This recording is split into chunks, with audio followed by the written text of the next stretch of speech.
This is the German import Turbine edition of Twister. And in it, you can find both a Dolby Atmos version and Native Auro 3D version. Is there a difference?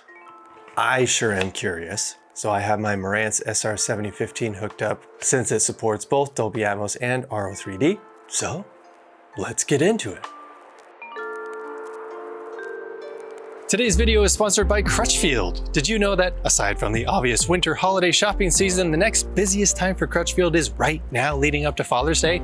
That's right, it's dads and grad season, folks, and you're in luck because Crutchfield is having some killer deals on the best ideas from smartwatches, Bluetooth speakers, car audio, home audio, headphones, and even drones. Or take the weight off your shoulders and let them decide what they want with a Crutchfield gift card. Orders $35 or more get standard delivery within 1 to 3 business days. Whatever their heart desires, you can find it by going to crutchfield.com today.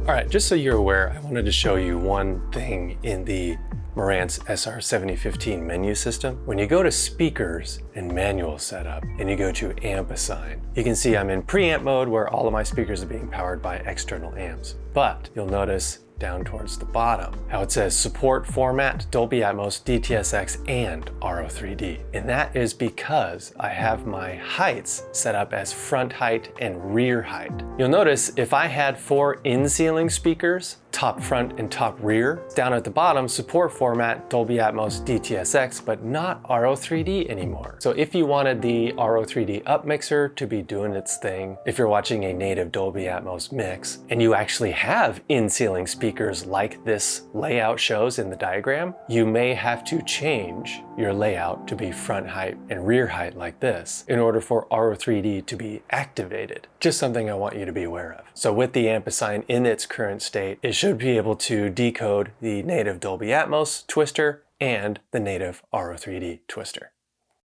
All right, so I have it popped in. I have the Atmos version. So just to make sure, pull up the info. There it is, Dolby Atmos True HD. I got the Auro 3D disc popped in. Sound is Auro 3D. Alrighty, let's party. All right, so one thing I need to mention is that this is probably going to be part 1 of an ongoing series of me comparing Atmos versus Auro 3D. Just because I know Twister is an older movie. I mean, honestly, mixing in movies has come a very long way since 1996 when Twister came out, especially when it comes to bass response. Back then, it seemed like bass response was mainly used for LFE and that's it. But nowadays, you may notice that bass response and bass extension and just the use of subwoofers in general is more of an artistic choice. Very stylized, where there may be like a certain movement or a certain action that's happening that is very, very bass heavy, but just for added effect, not necessarily because something very large or a ship or something was in the scene, you know? But another thing I want to mention about this particular version of Twister being the German import Turbine edition. I know Brad and I in our weekly live stream have mentioned this a couple times, that the Atmos track is kind of a bit too much, especially at certain moments in the movie where you hear certain things in the height channels that are a bit overkill to a certain degree. But I've already pre-ordered the 4K version of Twister that is coming out with a Dolby Atmos mix. I think it comes out July 9th or something. So I will be eventually reviewing that compared to the Turbine edition as well, because I wonder if they're going to have a brand new Atmos mix of Twister. We'll find out. So stay tuned for that. But regarding Atmos versus Auro 3D with this Turbine edition, to be honest, they were pretty similar. But here were some of the subtle differences. It seemed like the Atmos version engaged the subwoofers just a bit more, which is surprising because I've listened to native Atmos mixes in the past, but having it fed through the Auro 3D up mixer, and normally listening to it through the Auro 3D up mixer made the subwoofers engaged a little bit more than the native Atmos mix. So that was interesting, having the native Auro 3D version not as present in the low frequencies. It was still there, but it seemed like the Atmos mix was just a little bit more powerful. Granted, again, this is a 90s movie, so you're not gonna get like this crazy amount of bass anyway. Even when the twisters are going around them and you're literally surrounded by wind and rain and hail and everything else. even in those scenes, you don't get a lot of subwoofer workout. But who knows? Maybe in the new 4K version coming out in July,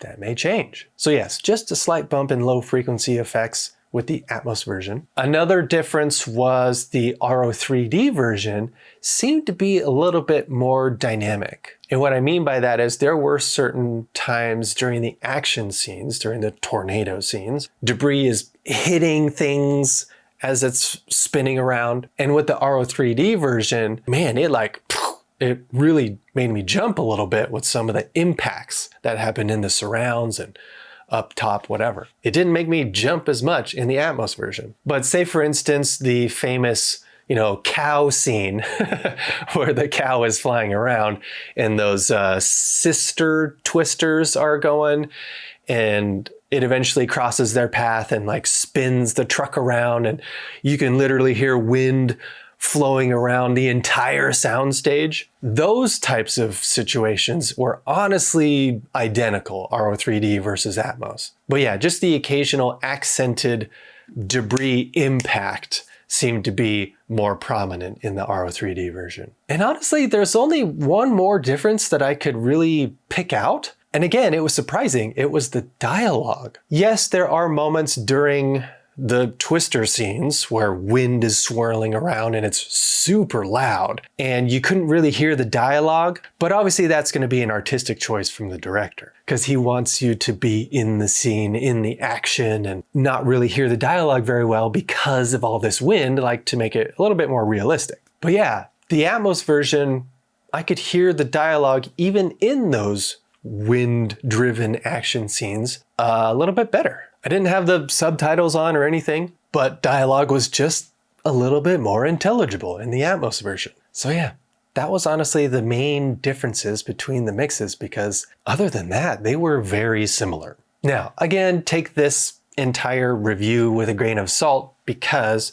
A, it's an older movie, so things were just mixed differently back then as they are today. And going forward, I would like to get a more recent Auro 3D mix. I don't know if all of the most recent Spider-Man movies are in native Auro 3D over in Europe, but I know some of them are, like Spider-Man No Way Home, I believe has a native Auro 3D mix. Since I follow New Auro BV on LinkedIn, I can see their posts, and they did post that the new Michael Mann movie Ferrari will have a native Auro 3D mix. So I'm thinking I might want to import that just because Michael Mann in particular is such a stickler for audio and sound design in general. So yeah, I think that would be a really cool comparison too. Just hearing all the different kinds of old school cars and their engines revving and stuff. So yeah, just wanted you to be aware that this is like part one of an ongoing series. So for now, it was fun comparing the two, but yeah, it was a lot more similar than I was expecting. So with Twister, at least, I can't definitively say, Auro 3D is so much better or Dolby Atmos all the way. But regardless, I hope you enjoyed this little comparison because again, I was just very curious. This is the only native Auro 3D mix that I own. So yeah, I hope to acquire more native Auro 3D mixes so I can do more of these comparisons. And this theater in particular is wired to accommodate a 9.4.6 Dolby Atmos configuration, which can also accommodate an insane 15.1 Auro mix. So between now and the next time I get a native Auro 3D disc, I really hope I get my hands on a preamp or an AVR that can handle 9.x.6 configuration, just to really push the limits of this theater. Because for this Twister comparison, I had to use my Marantz SR7015 because it's the only AVR I have right now that supports Auro 3D. So yeah, things to look forward to in the future of this channel. And with that being said, this world is crazy as it is, so it only makes sense to be kind to one another out there. Don't just watch TV and movies, experience them in native Auro 3D or native Atmos, because it really does sound cool. And of course, always be listening.